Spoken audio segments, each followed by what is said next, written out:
పవిత్ర గోమతి నదీ తీరంలో 88,000 మంది మహర్షులు తపమాచరించినటువంటి పవిత్ర భూమి. ఈ దివ్యధామం మహారుషుల యజ్ఞాల వల్ల యజ్ఞ భూమిగా ప్రశస్తి పొందింది. వేదవ్యాసుడు వేదాలను 4 భాగాలుగా విభజించిన ప్రదేశం. 18 పురాణాలను రచించిన ప్రదేశం ఇది. 6 శాస్త్రాలను రచించిన ప్రదేశం కూడా ఇదే. మొట్టమొదటిగా సత్యనారాయణ స్వామి వ్రత కథ వ్యాసుడు సూత మహర్షికి చెప్పిన ప్రదేశం కూడా ఇదే. మొట్టమొదట మహాభారతం పారాయణం చేసిన ప్రదేశం ఇది. ఇంద్రుని వజ్రాయుధం తయారు చేసిన ప్రదేశం కూడా ఇదే. అందుకే నైమిసారణ్య క్షేత్రాన్ని క్షేత్రాలలోకెల్లా ఉత్తమ క్షేత్రం అంటారు. అసలు ఈ నైమిసారణ్య క్షేత్రం ఎలా ఏర్పడింది, ఎందుకు ఏర్పడింది అనేది మనం చక్రతీర్థం సందర్శించినప్పుడు డీటెయిల్డ్ గా వివరిస్తాను.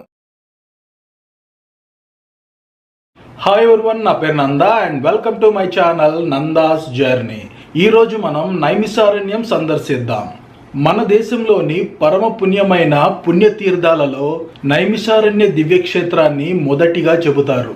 ఈ క్షేత్రం యొక్క పూర్తి వివరాలు ఈ వీడియోలో అందిస్తాను. ఈ వీడియోలో నైమిసారణ్యం ఎక్కడ ఉంది, మన తెలుగు రాష్ట్రాల నుంచి నైమిసారణ్యం ఎలా చేరుకోవాలి, నైమిసారణ్యంలో ఉన్న మన తెలుగువారి ఆశ్రమాలు ఎక్కడ ఉన్నాయి, నైమిసారణ్యంలో దర్శించవలసిన ప్రదేశాలేంటి, వాటి యొక్క విశిష్టత ఏంటి, ఈ ట్రిప్కి కావలసిన బడ్జెట్ ఎంత, ఈ విషయాలన్నీ డీటెయిల్డ్ గా 1 by 1 తెలుసుకుందాం రండి.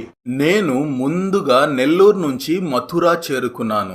4 రోజుల శ్రీకృష్ణ జన్మభూమి యాత్ర పూర్తి చేసుకుని మథురా నుంచి నైమిషారణ్యం వెళ్తున్నాను. మనం ఎక్కడి నుంచి వెళ్ళినా నైమిషారణ్యం చేరుకోవాలంటే ముందుగా లక్నో చేరుకోవాలి. ఇది లక్నో ఆలంబాగ్ బస్ స్టాండ్. నేను లక్నో చేరుకునే సమయానికి నైమిషారణ్యం వెళ్లే లాస్ట్ బస్ వెళ్లిపోయింది. దీంతో ఈ బస్ స్టాండ్ సమీపంలోనే నైట్ స్టే చేశాను. తరువాతి రోజు ఉదయం 7:30కు బస్ స్టాండ్ కు వెళ్తున్నాను. లక్నోలో 2 బస్ స్టాండ్స్ ఉన్నాయి. Alambagh bus stand, Charbagh bus stand. Lucknow నుంచి నైమిషారణ్యం వెళ్లే బస్సెస్ చార్బాగ్ బస్ స్టాండ్ నుంచి ఉంటాయి. గుర్తుంచుకోండి, ఇదే చార్బాగ్ బస్ స్టాండ్. ఈ బస్ స్టాండ్ లో ప్లాట్ఫామ్ నెంబర్ 13, 14 నుంచి నైమిషారణ్యం వెళ్లే బస్సెస్ లభిస్తాయి. ఉదయం 5 గంటల నుంచి సాయంత్రం 5 గంటల వరకు ప్రతి గంటకు ఒక బస్సు ఉంటుంది. ఇదే మనం వెళ్లబోయే బస్.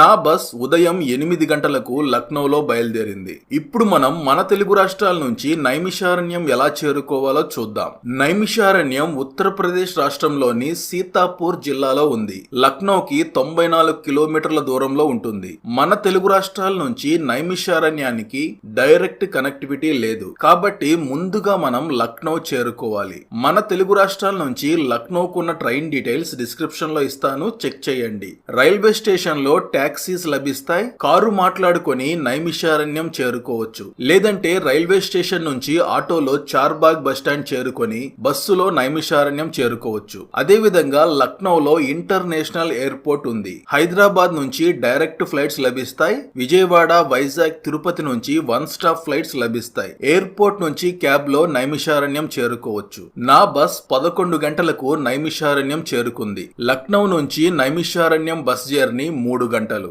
నేను సైని గెస్ట్ హౌస్ ఆంధ్ర ఆశ్రమంలో రూమ్ తీసుకున్నాను. బస్ స్టాండ్ నుంచి గెస్ట్ హౌస్ చేరుకోవడానికి ఆటో వాళ్ళు 50 రూపాయలు ఛార్జ్ చేశారు. ఇదే సైని గెస్ట్ హౌస్ ఆంధ్ర ఆశ్రమం. రండి రూమ్ ఎలా ఉంటుందో చూపిస్తాను. ఈ రూమ్ నాకు 700 పడింది. ఇది నార్మల్ రూమ్. ఓకే, ఇప్పుడు మనం నైమిసారణ్యంలో ఎక్కడ స్టే చేయాలి, నైమిసారణ్యంలో ఉన్న మన తెలుగువారి ఆశ్రమాలు ఎక్కడ ఉన్నాయో తెలుసుకుందాం. నైమిషారణ్యంలో ఉన్న హోటల్స్ కి ఆన్లైన్ బుకింగ్ లేదు. ఇక్కడ మోస్ట్లీ గెస్ట్ హౌసెస్ లాంటివి ఉన్నాయి. నేను ఆన్లైన్ లో ఇక్కడ రూమ్స్ కోసం వెతుకుతున్నప్పుడు ఈ సైని గెస్ట్ హౌస్ ఆంధ్ర ఆశ్రమం కాంటాక్ట్ నంబర్ దొరికింది. వాళ్ళని కాంటాక్ట్ అయి ఈ రూమ్ తీసుకున్నాను. ఉచిత భోజనం లభిస్తుంది అని ఇక్కడ ఎక్స్పెక్ట్ చేయొద్దు. నైమిషారణ్యంలో మన తెలుగు పంతులు గారు పరిచయం అయ్యారు. నేను స్టే చేసిన సైని గెస్ట్ హౌస్ ఆంధ్ర ఆశ్రమం ఓనర్, ఆయన పార్ట్నర్స్. తన గురించి ఆయనే వివరిస్తారు, వినండి. శ్రీనివాస శర్మ. నేను విజయనగరం జిల్లా నుండి వచ్చిన వాడిని. నేను 3 సంవత్సరాల నుండి ఈ నైమిషారణ్య క్షేత్రంలో ఉంటున్నాను.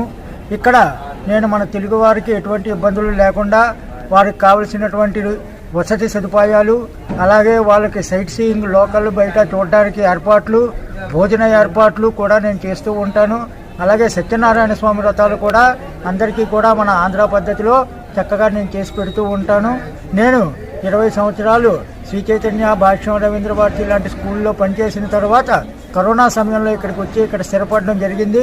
తెలుగు వాళ్ళు ఎవరైనా సరే నైమిషారణ్యం నిశ్చింతగా వచ్చి మన సేవలను అందుకోగలరని నేను చెప్తున్నాను. నేను స్టే చేసిన సైని గెస్ట్ హౌస్ ఆంధ్ర ఆశ్రమం ఓనర్, ఆయన పార్ట్నర్స్. సైని ఆంధ్ర ఆశ్రమం నెంబర్ కి కాంటాక్ట్ అవ్వండి, మీకు ఏమైనా డౌట్స్ ఉంటే క్లారిఫై చేసుకోండి. ఇప్పుడు మనం నైమిషారణ్యంలో దర్శించవలసిన ప్రదేశాలు ఏంటో తెలుసుకుందాం. నైమిషారణ్యం వచ్చిన మన తెలుగు వాళ్ళు సత్యనారాయణ స్వామి వ్రతం చేస్తుంటారు. వ్రతం చేసే వాళ్ళు ఎలా సందర్శించాలో వీడియో చివరిలో చెప్తాను.